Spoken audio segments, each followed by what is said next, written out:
మీ దీవెనతో కప్పండి అని ప్రభు నీకు సాక్షిగా ఈ కుటుంబాలు స్థిరపరచండి, ఇరు పక్షాల కుటుంబాలు సమాధానపరచండి, దీవెన పలుచున్నాం. ఇది మొదలుకొని నీ కృప, నీ కనికరం, నీ ఆశీర్వాదం మీ జీవితాల్లో వెంబడించును గాక. దీవెనకాలం మీరు ఉందరు గాక, అనేకులకు కట్టేవారు ఉందరు గాక, అనేకులకి ఆశీర్వాదం ఉందరు గాక, అనేకులకు సాక్షిగా ఉందరు గాక. యేసు నామములో మీ ఇద్దరు పక్షాన మీ గ్రామాలు, ఇరు గ్రామాలు, ఇరుపక్కల చుట్టాలు కూడా దేవుని కనపరుచుందరు గాక.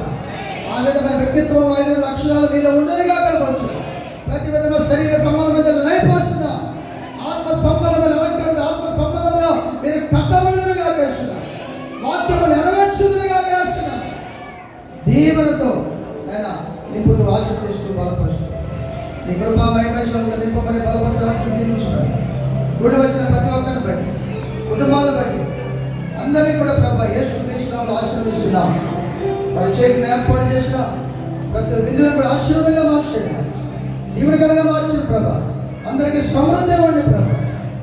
అని ఆ సంతోషం ఆ జీవితంలో పరిపూర్ణమవును గాక. యేసు నామములో దీవిస్తూ ఆశీర్వదిస్తూ బలపరుస్తూ కుటుంబం భద్రపరచుకొని యేసు క్రీస్తు నామములో నడుచున్నాను.